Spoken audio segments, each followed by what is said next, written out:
we should be considering now the Lord's Y parable vamos a of the considerar, vine. vamos a estudiar esta parábola del Señor de la vid. Aquí tenemos una de las parábolas más grandes que podemos imaginar a través de los primeros versículos de este capítulo. Y tenemos que estas palabras forman parte de las últimas instrucciones que Cristo dio a sus discípulos. Y podríamos decir que este es un discurso de teología pastoral, porque avanzamos a este tema en específico y vamos a intentar poner los versículos, los primeros 7, organizados en 3 encabezados. El pasaje, la verdad, es que no funciona así, pero espero yo que este arreglo haga que las cosas sean más claras. Y el primer encabezado será la fuente de los frutos, la fuente del fruto. Y bueno, admito que este no es por completo el tema de los primeros versículos, pero nos explica un poco lo que tenemos aquí. La fuente del fruto. Yo soy la vid verdadera y mi padre es el labrador. Algunas personas piensan que esta parábola de la vid fue dicha antes en esa tarde, tal vez 2 horas antes, durante esa última noche que Cristo pasó con sus discípulos, porque al siguiente día sería crucificado. Muy pronto dejaría ese aposento alto y avanzarían e irían al huerto donde sería arrestado y traicionado. Y Cristo sabía que eso sucedería y él iría a ese lugar de forma voluntaria. Y estas personas dicen que estas palabras encajan mucho mejor en otra parte, en donde se tiene el discurso que el Señor Jesucristo hizo en la cena de la Pascua, que fue transformada en la cena del Señor. Pero la verdad es que encaja muy bien aquí donde está y hace que todo el discurso del Señor en esa noche final para con los discípulos sea equilibrado, intacto respecto a sus temas consecutivos. Entonces no hay razón ninguna, creo yo, para quitar estas palabras de la posición donde está y ponerla en un lugar diferente. Yo soy la vid verdadera y quiero pasar un momento analizando este primer encabezado, la fuente del fruto. Voy a ir de vuelta al Salmo 80. Lo voy a usar como un ejemplo de donde esta parábola de la vid fue utilizada muchas veces en el Antiguo Testamento. Salmo 80, voy a leer unos cuantos versículos, versículos 8 al 10. Hiciste venir una vid de Egipto, echaste las naciones y la plantaste. Limpiaste sitio delante de ella e hiciste arraigar sus raíces y llenó la tierra. Los montes fueron cubiertos de su sombra y con sus sarmientos los cedros de Dios. Entonces la vid son los hijos de Israel. Y Dios los había plantado en tiempos antiguos, en una tierra propia, en lugar propio. Versículo 12. ¿Por qué aportillaste sus vallados y la vendimian todos los que pasan por el camino? Y aquí tenemos una ilustración. ¿Por qué tantas desgracias les habían sucedido a Israel? Es una pregunta retórica porque sabemos la respuesta. Eso fue debido a su desobediencia y su idolatría. Y versículo 14. Dice, oh Dios de los ejércitos, vuelve ahora, mira desde el cielo y considera y visita esta viña, la planta que plantó tu diestra y el renuevo que para ti afirmaste, quemada a fuego está, asolada, perezcan por la represión de tu rostro. Y escuchen el versículo 17, sea tu mano sobre el varón de tu diestra, sobre el hijo de hombre, el cual es un título para Dios que o para ti afirmaste. Y aquí tenemos una de las profecías de Cristo. Esta viña sería restaurada debido a que Cristo sería la vid verdadera. Y esto se predice aquí. Y voy a ir ahora a Isaías capítulo 5, un pasaje muy bien conocido, donde dice, versículo 1, ahora cantaré por mi amado el cantar de mi amado a su viña, y tenemos la ilustración de la viña una vez más. Tenía mi amado una viña, una vid, en una ladera fértil. La había cercado, eso es lo que Dios hizo, una ilustración, preparando a los hijos de Israel y dándoles a naciones a tierra. La había cercado y despedrado y plantado de vides escogidas. Había edificado en medio de ella una torre y hecho también en ella un lagar, y esperaba que diese uvas, y dio uvas silvestres. Era una vid que no daba buenos frutos.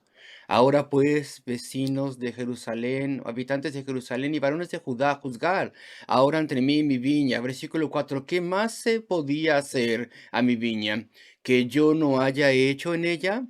Como esperando yo que diese uvas, dice, ¿cómo? Esperando yo que diese uvas, ha dado uvas silvestres. Os mostraré pues ahora lo que haré yo a mi viña. Le quitaré su vallado y será consumida, y aportillaré su cerca y será hollada. Haré que quede desierta, no será podada ni cavada, y crecerán el cardo y los espinos. Iba a abandonar a las personas. Versículo 7, la explicación. Ciertamente la viña de Jehová de los ejércitos es la casa de Israel. Y los hombres de Judá, planta deliciosa suya. Esperaba juicio, y he aquí vileza. Justicia, y he aquí clamor. Queridos amigos, aquel pueblo del Antiguo Testamento, los israelitas, eran esa planta agradable, pero se apartaron de su Dios. Y aquí tenemos un poco de explicación al respecto de la doctrina del pacto. Y les recuerdo esta doctrina. Dios, por así decirlo, hizo un pacto con la raza humana. Allí en el huerto del Edén, y nosotros llamamos a ese pacto, aunque este término exacto no está en la Biblia, lo llamamos el pacto de las obras.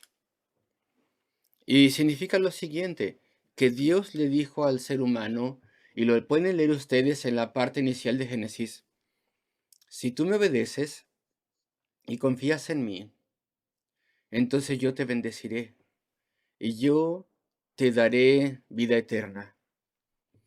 Y yo seré tu Dios y tú serás mi pueblo.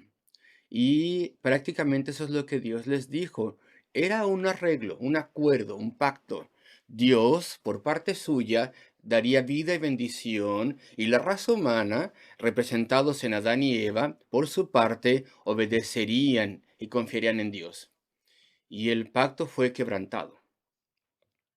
Tal vez el mismo primer día, tal vez el mismo día que fue hecho, Dios sabría que eso iba a pasar. El pacto fue quebrantado y el ser humano desobedeció y cayó en pecado. Y toda la raza humana cayó con nuestros primeros padres. Y Dios inmediatamente anuncia otro pacto. De hecho, este era el pacto más antiguo, pero ellos no habían escuchado de dicho pacto todavía. Existía ya en la mente de Dios en la eternidad pasada. Y este pacto era diferente. No sería ahora un pacto entre Dios y los hombres, porque eso sería algo precario y peligroso, algo frágil. El hombre siempre caería, así como cayó la primera vez. Siempre caería. El pacto esta vez sería entre los miembros de la deidad, el Padre y el Hijo. El Padre le diría al Hijo, yo te daré un pueblo para que sean posesión tuya. Para toda la eternidad serán tuyos. Sobre ellos tú reinarás y les darás vida y gloria y bienaventuranza si tú, por parte tuya, y tenemos que expresarlo en términos humanos, recuerden, si tú, por tu parte, vas a su mundo y entras a ese mundo, y no solamente eres Dios, sino también hombre, y eres su representante, y vives siendo grandemente provocado Vives una vida de abundante justicia, de modo que tu vida justa ganaría el cielo para todos aquellos que yo te dé, los que yo te he dado, y no solamente ganarás el cielo para ellos, y la recompensa de justicia será tu justicia. Y también tendrás que morir por ellos, tendrás que pagar el precio de su pecado, y tendrás que sufrir y morir para poder tomar ese castigo. Yo te voy a castigar a ti en vez de a ellos, dijo Dios el Padre, a Dios el Hijo, y el Hijo, a su debido tiempo, cumpliría todas las promesas del Antiguo Testamento, y Él vino entonces a este mundo, y el pacto sería entonces entre el Padre y el Hijo. Y Él, a través de su justicia y su muerte redentora, compraría a un inmenso número de personas para toda la eternidad. Pero al anunciar esto a la raza humana, Dios tomó a los israelitas, a los judíos, y entonces anunció este pacto de gracia, se los anunció a ellos. Dice, si vosotros circuncidáis vuestros corazones, si vosotros creéis en mi promesa de un Salvador, si vosotros creéis en mi misericordia y os arrepentís de vuestro pecado, entonces yo os bendeciré debido al Salvador que vendría y moriría por vosotros. Pero si vosotros no lo hacéis, entonces este es el único arreglo que queda para vosotros, el único acuerdo. Aquel que le di a Adán y Eva, que ya falló y ya cayó, y vosotros no podéis guardarlo. Pero aquí está mi ley. Si vosotros la guardáis de forma perfecta y me honráis y me obedecéis, pero los hombres no lo pueden hacer porque somos pecadores, entonces seréis bendecidos, dijo él. Más os vale creer en el Salvador, es mejor confiar en Él, porque la única otra alternativa para poder tener aceptación con Dios es a través de vuestra propia justicia, y eso no es suficiente. Fallará. Entonces fueron bendecidos, poderosamente bendecidos. Los israelitas en aquel entonces eran la vid, esa planta agradable, pero fallaron, y por lo menos la mayoría de ellos no se volvieron al Salvador prometido. Muchos, sin lugar a dudas, lo hicieron, pero la mayoría no. Y ahora entonces ya pueden entender Juan 15, porque Cristo le dice a los discípulos, si vosotros no habéis entendido esto antes, os los digo claramente, yo soy la vid verdadera, la verdadera vid. Yo soy el Hijo de Dios que ha venido, y yo soy la vid. Y yo he vivido esa vida perfecta para poder conseguir la salvación de todos aquellos que crean en mí. Y yo he sufrido y he muerto por el pecado. Vosotros no podéis hacerlo. Vosotros sois caídos, personas caídas. Y dice, yo soy la vid verdadera y mi Padre es el labrador. Todo pámpano que en mí no lleva fruto, lo quitará. Vamos a mencionar en un momento. Y todo aquel que lleva fruto, lo limpiará. Todo pámpano en mí, el Salvador ha ganado el cielo y ha cancelado el pecado, y nosotros conseguimos estas bendiciones porque estamos en Él, escondidos en Él, pues no podemos hacerlo nosotros solos. Entonces ese es el punto número uno. La fuente del fruto que vamos a explicar es la vida espiritual y la comunión con Dios. La fuente de estas cosas es Cristo mismo. Él es la vid. Él ahora es la vid y el pacto es entre el Padre y el Hijo. Entonces este es el sentido del primer versículo. Si no hay fruto, ¿y hay alguien aquí que no tiene fruto? Tal vez no tienes una nueva naturaleza que Dios te haya dado. ¿No has sido cambiado en gran manera? Eres la misma persona que eras antes de creer. No tienes un peso de buscar la santidad. ¿Te arrepientes tal vez de tus pecados todos los días ante Dios y te esfuerzas a través de su ayuda para buscar justicia? Tal vez no te estás separando del mundo, tal vez amas al mundo. Adoras solamente lo mínimo a Dios y no con todo tu corazón. Yo no voy a señalar la persona. Nunca me pongo a ver bien la congregación. Para cantar el himno inicial, Vi a alguien que cantaba así, mirando para todas partes, sin poner atención. No tiene su corazón en la adoración a Dios. No ama a Dios. ¿Eso fue solamente un accidente o no tienes fruto tú? Tu corazón nunca ha sido cambiado. No amas a Dios. No piensas que la adoración a Dios es maravillosa, irresistible. No hay fruto. No te humillas ante Dios. No hay una oración privada de forma ferviente que ofrezcas a Dios. No tienes testificación para con los perdidos. No hay fruto. Todo pámpano en mi versículo 2 que no lleva fruto, lo quitará. Era solamente un pámpano nominal, no era algo real. El Padre lo quitará. En algún momento, tal vez incluso en la vida, te apartes y renuncies a ir venir a la iglesia, pero al final de la vida, en el tiempo del juicio, Él te quitará. Pero todo aquel que lleva fruto, versículo 2 al final, lo limpiará, para que lleve más fruto. Se deshace de cualquier cosa que obstruya el dar fruto. La santificación progresiva. Él nos mejora en todo momento, algunas veces con disciplina, pero cualquier medio que tenga que usar Dios lo usa. Entonces todo aquel que lleva fruto, los verdaderos creyentes los limpiará para que lleve más fruto. Y versículo 3, ya vosotros estáis limpios por la palabra que os he hablado. Y es algo maravilloso leer el Evangelio de Juan simplemente y ver los pasajes de la salvación, así como Juan 3:16 y muchos otros pasajes. Hay grandes pasajes de la salvación, grandes promesas de Cristo, de vida eterna a aquellos que creen en Él. A través de todo este Evangelio hay muchas promesas así. Así que Él puede decir, vosotros estáis limpios, habéis sido justificados y aceptados por Dios ya, por esas palabras.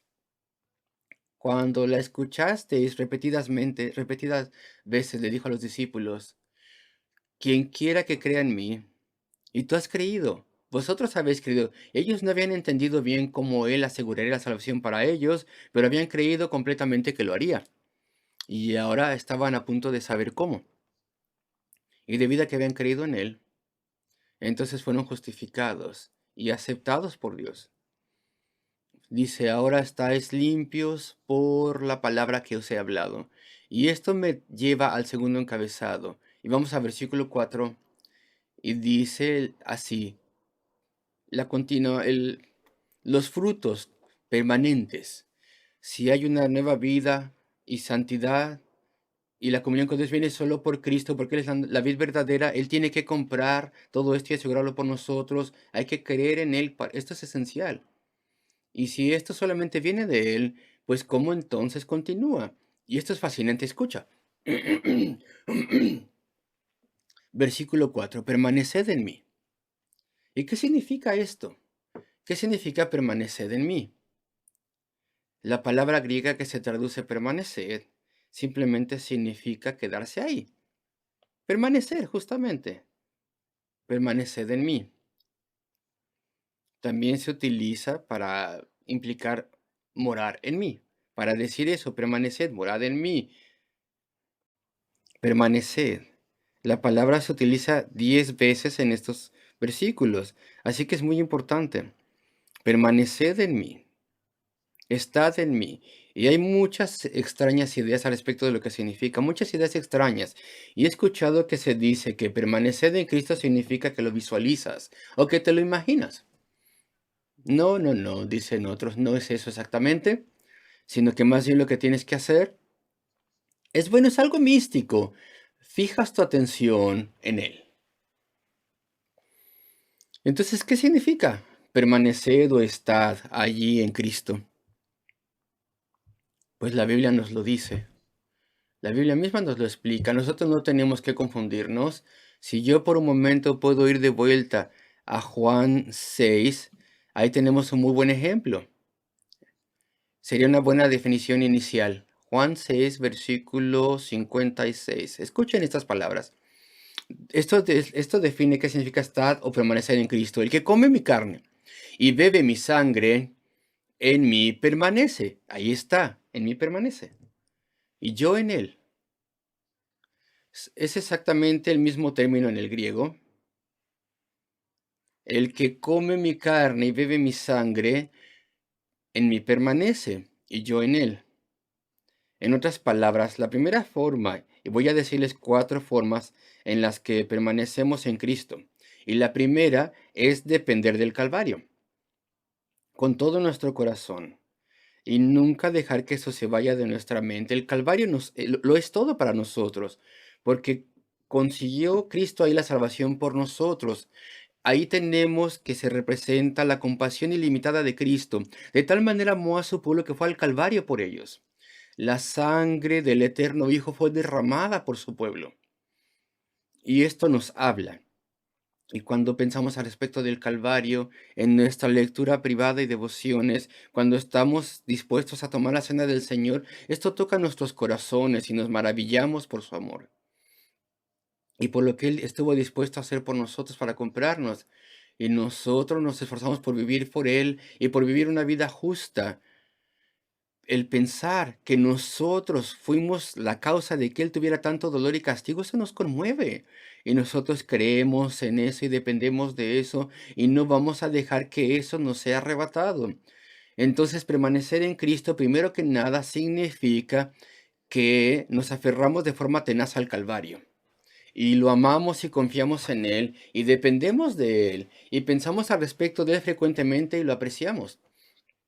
El que come mi carne y bebe mi sangre, en mí permanece y yo en él. Así que no tenemos que tener una explicación extraña y mística de lo que significa permanecer en Cristo o estar en Cristo. Decimos, es el Calvario, valorar el Calvario, meditar al respecto de ello, depender al respecto de esto. Y la segunda forma en que la que permanecemos en Cristo, lo tenemos en el pasaje, en el versículo 7 de Juan 15. Si permanecéis en mí y mis palabras permanecen en vosotros, pedid todo lo que queréis. Entonces, permaneced en Cristo significa estar en su palabra, permanecer en su palabra. Entonces, primero dependemos del Calvario, después estamos o permanecemos en su palabra. Cristo lo dijo. Él nos da una definición en este pasaje. Nosotros no tenemos que confundirnos. Si permanecéis en mí y mis palabras permanecen en vosotros, en otras palabras, vivimos en cierta forma en las páginas de la Escritura. La Biblia es todo para ti. La palabra de Cristo. Y Él se lo dijo a los discípulos. Ellos ya habían escuchado todo lo que Él dijo, prácticamente así fue, y el Espíritu Santo les haría recordar todas las cosas. Y entre las cosas que dijo son las palabras de vida, y los 10 mandamientos también están entre las palabras de Cristo. Sus requisitos, sus órdenes, para que tengamos santidad, por ejemplo, y que amemos y seamos humildes. Todas estas están entre sus palabras. Entonces, permanecer en sus palabras significa esforzarnos por santidad, a obedecer al Señor, el que siempre seamos retados por la palabra de Dios, el que siempre podamos avanzar a través de la palabra y tomemos en serio la palabra y lo obedezcamos. Permaneced en mí y yo en vosotros. Permanecer en el Calvario, permanecer en sus palabras. Y después, punto número 3, versículo 8, otra definición. En esto es glorificado mi Padre, en que llevéis mucho fruto. Y la palabra permanecer no está allí, pero viene después del versículo 7, consecuencia lógica. Permanecer significa glorificar a Dios y llevar fruto. Pensar que Él es todo para nosotros, Cristo y el Padre también. Y ellos son lo más importante en tu vida, la deidad, tu principal objetivo e interés. Tu principal objetivo e interés es Cristo, tu Salvador y tu Padre Celestial.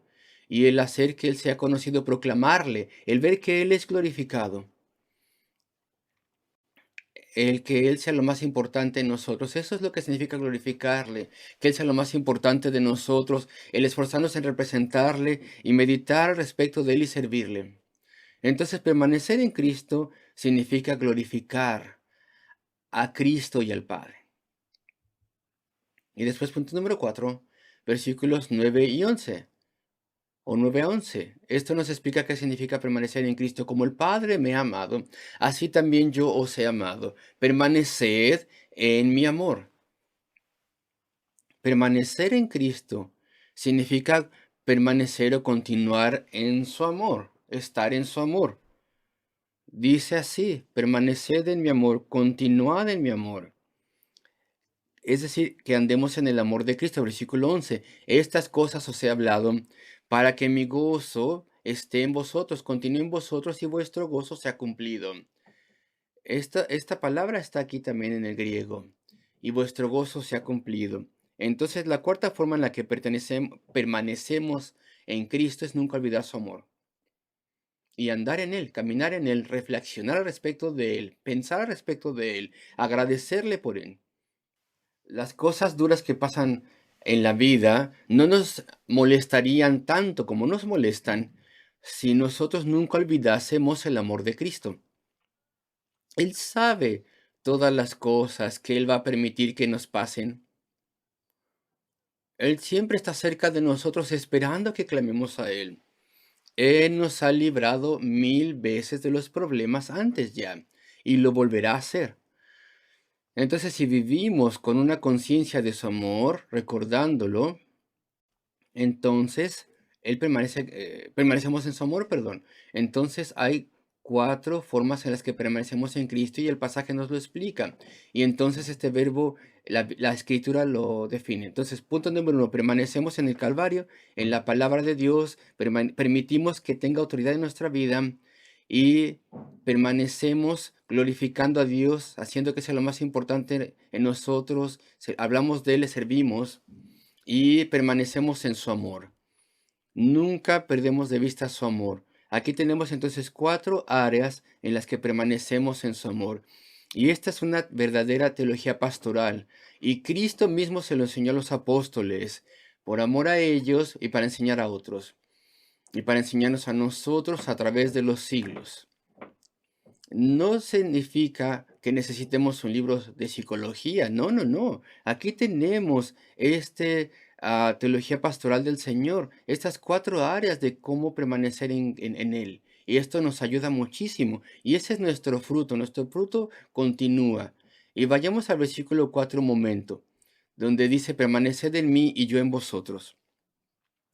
Si nosotros permanecemos en Él, podemos tener certeza de que Él, a través de su Espíritu, permanece en nosotros. Él nunca nos olvidará. Versículo 5, esto es muy importante. El versículo 5 repite el versículo 1. ¿Y por qué el Señor repite lo que ya había dicho? Pues porque es muy importante. Yo soy la vid, yo soy la fuente de vida espiritual y fruto. Vosotros los pámpanos. El que permanece en mí y yo en él, éste lleva mucho fruto, porque separados de mí, nada podéis hacer. Debemos permanecer estas 4 áreas de la permanencia en Cristo, en el Calvario, en la palabra, glorificando a Dios y en su amor. Necesita ser repetido esto, porque todos tenemos la inclinación a confiarnos. Y parece que todos pensamos que la vida que pasamos viviendo por Cristo automáticamente nos fortalece y nos deja inmunes de los problemas. Pero eso no es así. Le necesitamos a Él y no podemos avanzar y dar frutos sin Él. ¿Y alguna vez notaste que si damos más fruto, o este tema está a través del pasaje? El versículo 2, aquí se habla respecto de llevar frutos y después inmediatamente menciona dar más frutos. Y para cuando llegamos al versículo 5, ya se habla de todavía más fruto, mucho más fruto. Y te pregunto y me pregunto, ¿nuestras vidas reflejan eso? Cuando fuimos salvos hubo fruto. Pronto después, poco después hubo más fruto. Y en este momento, después de 2, 5, 10 años, 20 años, tendría que haber mucho más fruto. Tiene que haber un incremento. Y este incremento está implícito aquí en las palabras de Cristo. Versículo 5, porque separados de mí nada podéis hacer. Y tengo que pasar unos cuantos minutos al respecto, enfocándome en este tema, porque es maravilloso. Bueno, me lo es a mí, de hecho. Sin mí, separados de mí, nada podéis hacer.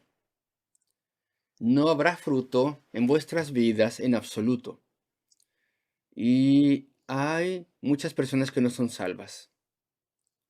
Y algunas de ellas parecen lograr muchas buenas cosas en sus vidas. Y me acuerdo que cuando era un muy joven creyente, estaba leyendo una presentación de este tipo de verdad y estaba muy sorprendido, muy confundido. Lo que quieres decir, pensaba yo en mi mente, que una persona que no es creyente no puede hacer nada bueno, no puede hacer nada útil en la vida, nada útil, no puede llevar ningún tipo de fruto que agrade a Dios. Pues sí, justo. Esa es la enseñanza, justo. Y al principio yo dije, ¿cómo? No, no puede ser. Siendo un joven creyente dije, eso no es justo, con toda certeza, no es correcto, estoy seguro, pero es correcto. Si nosotros no somos convertidos y estamos sin Cristo, entonces no podemos hacer nada que verdaderamente agrade a Dios. No podemos hacer nada que sea de forma espiritual y eterna útil. Que sea útil de forma espiritual y eterna. Podemos hacer buenas obras, claro, pero no son útiles de forma espiritual y eterna. De hecho, más bien podrían ser un factor que nos distraiga. Y, hay que hacer buenas obras, la Biblia lo dice. Sí, pero míralo así por un momento. Si tú y yo alimentamos miles de bocas hambrientas y les damos medicinas a miles de personas enfermas y se mejoran, y entonces después tienen gran bienestar y sus vidas son más felices y están tranquilos, pues en última instancia, ¿qué hemos logrado? Pues a pesar de que es correcto ser compasivo y ser útil, ¿qué es lo que hemos logrado? Si es que logramos algo, pues hemos satisfecho a esas personas, de modo que ahora será menos probable que vean que son pecadores necesitados ante la presencia de Dios, que terriblemente necesitan la ayuda de Dios y están a punto de perecer. E incluso las cosas buenas que hagamos pueden incluso distraer a la sociedad y, e impedir que la sociedad busque aquel bien espiritual y eterno. Y les digo esto porque a pesar de que parece que hay una contradicción aquí, porque sí debemos hacer buenas obras, aún así, sin salvación y sin Cristo, y sin que Cristo nos reconstruya y nos impulse a vivir sosteniendo valores espirituales y a representar el Calvario y depender del Calvario, eso es una buena obra. Y permanecer en la palabra de Dios, eso es valiosísimo, es una buena obra también, etcétera. Sin esas cuatro áreas, no podemos producir nada que agrade a Dios, nada que sea de valor espiritual y eterno. Y entonces las palabras de Cristo de Cristo son completamente correctas. Es una verdad solemne. Separados de mí, de hecho, no podéis hacer nada. Y el apóstol Pablo también repite esto. Cuando dice, aunque dé mi cuerpo para ser quemado, no importa lo que llegue a ser, sin amor por Cristo, no soy nada. No he logrado nada delante de Dios. Voy ante Dios al juicio y digo, es que hice esto o aquello, pues de forma espiritual no vale nada, ni tampoco de forma eterna. De hecho, ha sido una distracción. Lo mismo pasa con nosotros, no podemos lograr nada, incluso como creyentes, sin Cristo. No podemos lograr nada sin Cristo, aun siendo creyentes. Después, versículo 6, una vez más, palabras para los que no son salvos. El que en mí no permanece, no depende del Calvario, No, en verdad que no. En su corazón no depende del Calvario. No vive en la palabra de Dios. No glorifica a Dios. No testifica de Él. No vive apreciando, valorando el amor de Cristo. El que en mí no permanece será echado fuera como pámpano. Y vean esto, y se secará, y lo recogen. Es la parábola de la vid. Es el lenguaje, el vocabulario de una parábola. ¿Y cómo pasa eso? Pues esto pasa así porque los mundanos te recogerán. Te dirán, vente con nosotros. Y entonces tú les darás más y más cosas a las cosas del mundo. Y a seguir tu carrera tal vez. Y a exaltar tu negocio. Y darás más tiempo cada vez a placeres mundanos y cosas del mundo. Hombres del mundo los recogen y los echan en el fuego. Ah, esas personas del mundo no participan en tu juicio, claro que no, pero es como si te echaran en el fuego. ¿Cómo? Seduciéndote a que vayas de vuelta al mundo. Ese es el lenguaje de una parábola, el vocabulario de una parábola. Los recogen y los echan en el fuego, pero en el día final, en el día del juicio, ahí arden. En otras palabras, van al castigo eterno. Después la gran promesa, y esto me lleva a mi último encabezado, que es el siguiente. ¿Cómo obtenemos el fruto? La fuente del fruto primero, después cómo lo podemos hacer continuo, cómo permanecemos en Cristo, vimos esas 4 áreas, y ahora cómo podemos obtener el fruto. Si permanecéis en mí, versículo 7, y mis palabras permanecen en vosotros, pedid todo lo que queréis, y os será hecho. ¿El permanecer en Cristo conlleva de forma automática una bendición? Bueno, pues en cierta forma tal vez sí, pero primordialmente no, porque es la voluntad de Dios que pidamos a Dios y que oremos y que podamos ser hombres y mujeres que oran. Pedid todo lo que queréis. ¿Esto significa que podemos pedir cualquier cosa? Los maestros herejes que enseñan la prosperidad dicen sí, cualquier cosa. Y piden un jet, por ejemplo, y coches caros, y lujos, y propiedades caras. Pero son necios, son insensatos y voluntariamente lo son, porque aquí tenemos a Cristo que está enseñándonos estas cosas. ¿Acaso Él estaba atrapado en riquezas? A esa gente le tendría que ser obvio que están diciendo tonterías cuando predican prosperidad. ¿Qué es entonces lo que quiere decir Cristo cuando dice pedid todo lo que queréis? Bueno, pues hay que pedir cualquier cosa que tenga que ver con frutos. Ese significado es claro. El llevar fruto, el significado es claro. Con el contexto, hay que orar para que podamos apreciar más el Calvario y para que podamos valorar más el Calvario. Permanecer en el Calvario es un gran fruto de la vida cristiana. Así que hay que orar por eso. Permanecer en la palabra. Hay que orar pidiendo que Dios nos ilumine y nos ayude a entender. Hay que orar para tener convicción cada vez que la palabra nos regaña, nos reprueba. Hay que orar pidiendo claridad y obediencia. Y esto nos hace permanecer en Cristo. También debemos glorificar a Cristo. Hay que orar entonces por nuestro servicio cristiano. Hay que orar por cada vez que testificamos. Hay que orar por las almas. Hay que orar por la iglesia. Hay que orar por la situación que tenemos aquí del estacionamiento, cosas que tenemos que traer a Dios que traen gloria a su nombre. Hay que interceder por otros. Cuando leas esto que dice pedid lo que queréis, el contexto del pasaje limita las cosas. El contexto es llevar fruto. En lo que respecta a llevar fruto, pide lo que quieras. Pero no me pidas, o no pidamos más bien, perdón, cosas lujosas, ridículas, un plato de plata. Entonces hemos visto diferentes cosas esta mañana. La fuente del fruto, dice Cristo, yo soy la vid verdadera. La verdad, la verdadera vid, y dependemos de Él. Vimos la continuación del fruto, vimos las 4 áreas de cómo permanecemos en Cristo y cómo obtenemos una vida de oración. Hay que tener una advertencia, queridos amigos, lo tengo que repetir. Versículo 2. Todo pámpano que en mí no lleva fruto lo quitará. Y versículo 6. El que en mí no permanece será echado fuera como pámpano y se secará. Y es seducido a que vuelva al mundo y en última instancia se enfrenta a un juicio eterno.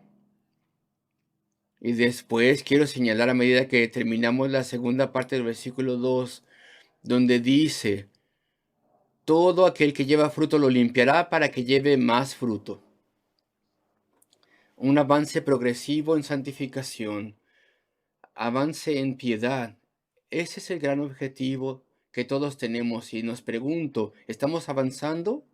Y aquí tenemos las enseñanzas de Cristo al respecto de la teología pastoral, la cura y el avance de las almas.